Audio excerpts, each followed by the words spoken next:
Okay, that was My Time with Joe. We have Dean Leon Anderson with us. Hello, welcome to EFN. You're Hi live. guys, You're live and direct. thanks a lot. Thanks for having me. Yeah, thanks for letting us to show your film. So you're a prolific writer and director from here in London. You're currently developing 2 feature films. Is that fair to Yeah, say? yeah, Yeah, yeah, excellent. that's correct. Yeah. So starting off, we saw in your statement that you said you had to make this film after you met Catherine sort of by chance. What Tell us exactly why you felt so compelled to tell her story. Well, actually, I've known Catherine a long time, but I actually moved back just to South London where she was living, um, maybe like a year and a half ago, and really got to know more of her that I didn't know that many years ago. Um, but once I realized that she needed help around the house and things like that, I basically started helping her out. And she just started opening up to me, really. So I didn't really know about her backstory of being married to a professional boxer and working at BOAC, which is British Airways at the moment. So she got this huge story about traveling the world and just attending fights in the 50s. It's just incredible. The best thing is she's a complete hoarder. So A I'm complete usually which, sorry? a hoarder. Oh, So hoarder. she keeps absolutely everything. Yeah, she's got newspaper clippings of her husband's fights years ago in the 50s and 60s. She's got a record of all these fights, just pictures of absolutely everything you can think of she had. So it was just a matter of me just stepping in and just asking her permission to just get her on camera, basically. That's the dream, isn't it? As a if you're doing a documentary, the dream is to be like, oh, by the way, I have everything still. Absolutely, yeah. It was a huge thing for me. It was just a matter of just grabbing my camera and just saying, could I interview you? And just hopefully getting her over the nerves and just saying, oh yeah, it's just me, you know me. Yeah, yeah. And just having a conversation with her. I mean, we had a chat for maybe, I think it was like an hour and a half, 2 hours. And initially it was, I think I was going to just get her down and have a chat with her and consider it as a feature film and, just have her as, just some research and just tell her story. But because she was just amazing on camera, I just thought I'd turn it into a short film as well. And yeah, let's see where we are. Ah, so you're this is the feature you're developing based on the story. One of them, yeah. Doing a lot of research on sort of boxing in the 50s and 60s, and yeah, just her backstory. Because I mean, obviously she's Irish. He was from Trinidad, and during the 50s, I mean, they were pretty much outcasts, both of them, for various reasons. So in a way, they were kind of brought together, together in that they were only allowed to live in certain places.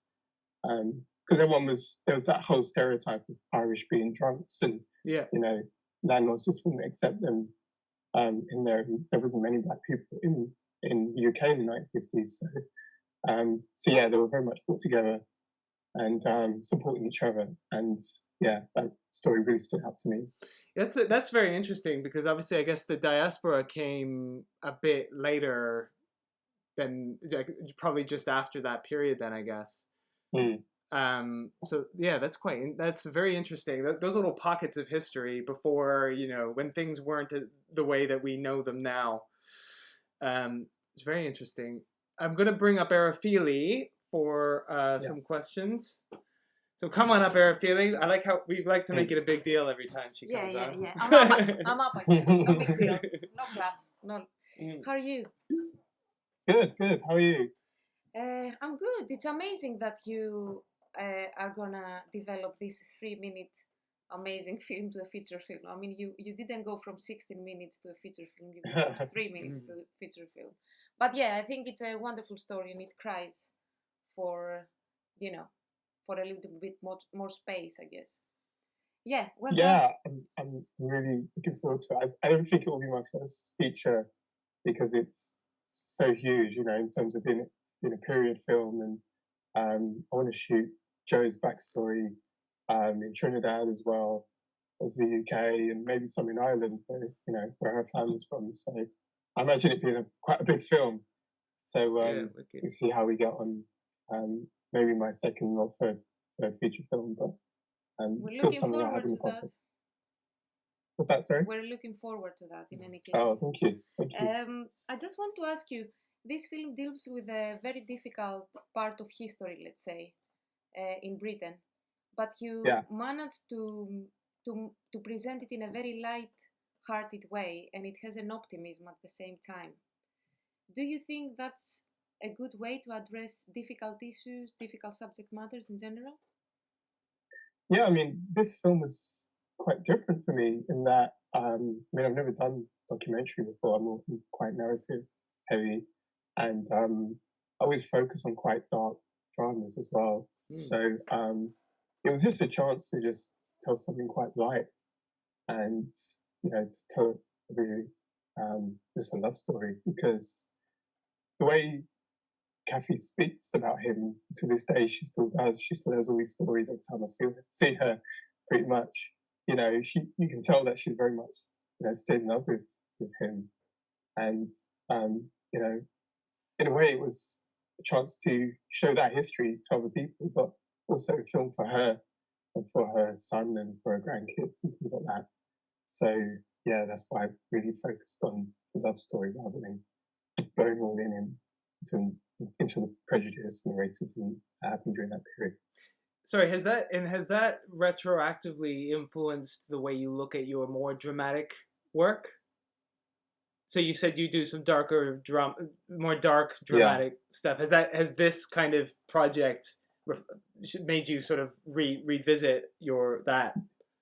Yeah, absolutely. Yeah, hopefully my first feature, I want to do a story about family, but I want to show the struggles between family, but also just the light side, just so people can connect with the characters and what they're going through, and just say, that's me, that's my family. So yeah, it's just allowed me to show that side of it, and people connect with that as well a bit more, I think. So coming from this film, a lot of people have seen it and really responded quite positively to it. So yeah, hopefully a bit more positive response. You had a question about music from the first minute you watched this film. Yeah, so I'm a big jazz fan, and I was really interested by your use of jazz in the film, which worked very well within it, but within the sort of, I guess, within the context, it felt like an interesting choice. I am a huge fan of Spike Lee as well. Love his earlier work. As you see a picture of him. Oh, right, okay. I can't really make it out, but I'll take your word for it. Okay. But yeah, he's influenced a lot of my work as well. So his earlier films, She's Got a Habit, Mo Better Blues, so many of his earlier work features a lot of jazz, and it just works. It just flows with the characters and the stories. So yeah, I when I was actually looking for music, it just seemed to work really well. Yeah. With that kind of period. My interpretation as a jazz nerd was, because jazz it comes from a combination of different cultures that seem on the surface to be contrasting and then create this one thing. I thought that maybe that was behind that choice. Yeah, because you're dealing. I'm kind of going more into that in my first film, actually, my first feature with the family, because Dad's actually a jazz musician, so it kind of goes into his past and how it's part of their roots, etc. So nice. Yeah, that's something I've explored a lot more. But yeah, it just felt right for this one. Well, I think last night in the Oscars, the Soul, that jazz movie, won something, I think. So you're going in the right direction with that. Yeah, perfect. Thank you so much, Dean, for coming on and talking to us and letting us show your film. Really appreciate it. Great. Thank you so much. Thanks for having me. Not a problem. I'm going to give you a big round of applause. You won't hear it, but everybody else will hear it. Thank you so much, Dean. We'll speak to you soon. Check out Dean. He's got his Instagram up there. All good. All right.